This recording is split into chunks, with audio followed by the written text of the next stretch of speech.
नमस्कार फ्रेंड्स, आपल्या complete ice cream कोर्सच्या आजच्या या व्हिडिओमध्ये आपण बघणार आहे अगदी कमी खर्चामध्ये मार्केट स्टाईल स्ट्रॉबेरी क्रश घरीच कसा बनवायचा।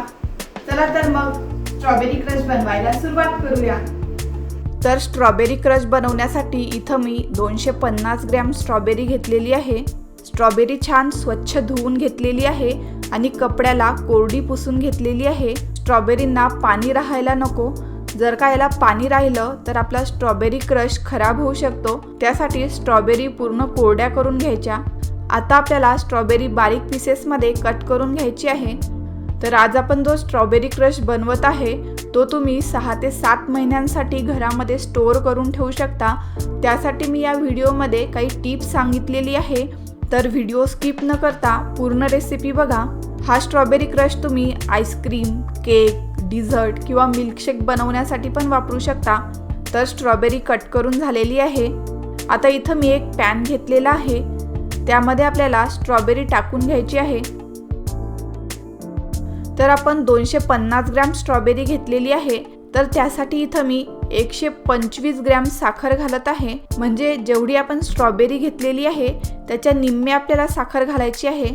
आणि स्ट्रॉबेरी जर का गोड असतील तर साखर थोडी कमी घातली तरी चालेल।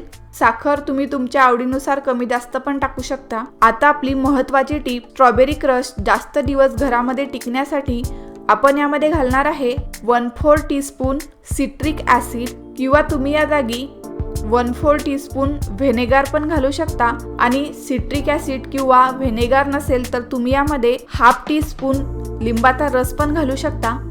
आणि आता आपल्याला हे मिक्स करून घ्यायचं आहे। आपण यामध्ये सिट्रिक ॲसिड टाकल्याचा आणखी एक फायदा, आपण यामध्ये साखर घालतो तर कधी कधी साखरेचे क्रिस्टल तयार होतात, तर सिट्रिक ॲसिड घातल्याने ते क्रिस्टल तयार होत नाही। आता आपल्याला हा पॅन गॅसवरती ठेवायचा आहे आणि गॅसची फ्लेम ही हाय ठेवायची आहे। स्ट्रॉबेरी मऊ होईपर्यंत आपल्याला हे शिजवून घ्यायचं आहे। तुम्ही बघू शकता आपली साखर मेल्ट झालेली आहे।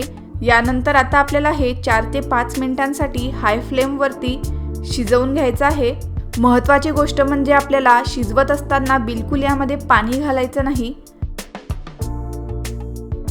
आता 3 ते 4 मिनिट झालेले आहे। स्ट्रॉबेरी थोडी मऊ झालेली आहे, तर इथं मी एक मॅशर घेतलेला आहे आणि मॅशरने आपल्याला हे स्ट्रॉबेरी मॅश करून घ्यायची आहे। आणि यामध्ये थोडे थोडे स्ट्रॉबेरीचे जाडसर तुकडे ठेवायचे आहे, जास्त मॅश करायचं नाही। किंवा तुमच्याकडे जर का हँड ब्लेंडर असेल तर तुम्ही त्यांनी पण हे ब्लेंड करून घेऊ शकता। तुम्ही हा क्रश मुलांना ब्रेडला लावून स्ट्रॉबेरी जॅम म्हणून पण देऊ शकता। हा खायला अप्रतिम लागतो। तुम्ही बघू शकता थोडं जाडसर असं मी मॅश करून घेतलेलं आहे। त्यानंतर आपल्याला हे फक्त एखाद्या मिनिटासाठी कुक करायचं आहे। तुम्ही बघू शकता आपल्या क्रशची कन्सिस्टन्सी थोडी घट्ट आहे आणि थंड झाल्यानंतर हा आणखी घट्ट होईल। 1 मिनिट झालेला आहे। या प्रकारे आपल्याला स्ट्रॉबेरी क्रशची कन्सिस्टन्सी ठेवायची आहे। आता आपण गॅस बंद करून घेऊ आणि स्ट्रॉबेरी क्रश एका बाउलमध्ये काढून घेऊ। स्ट्रॉबेरी क्रश तयार करून झाल्यानंतर पॅनमध्ये हा जास्त टाइम ठेवायचा नाही, कारण पॅनच्या गरमीमुळे हा आणखी घट्ट होईल। त्यामुळे आपला क्रश तयार होताच हा आपल्याला बाउलमध्ये काढून घ्यायचा आहे। आता आपण हा क्रश बाउलमध्ये काढून घेऊ आणि आपल्याला हा पूर्ण थंड करून घ्यायचा आहे।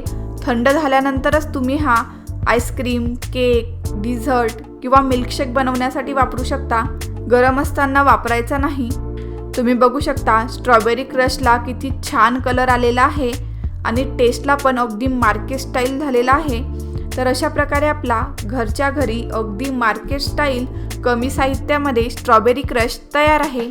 तुम्ही पण हा क्रश बनवा आणि यापासून आईस्क्रीम, मिल्कशेक, केक, डिझर्ट बनवून खा। जर तुम्हाला हा व्हिडिओ आवडला असेल तर लाईक करा, शेअर करा, कमेंट करा। चॅनलला सबस्क्राईब केलं नसेल तर लवकर सबस्क्राईब करा। चला तर मग पुन्हा भेटूया नेक्स्ट व्हिडिओमध्ये। तोपर्यंत खा मस्त, रहा स्वस्त।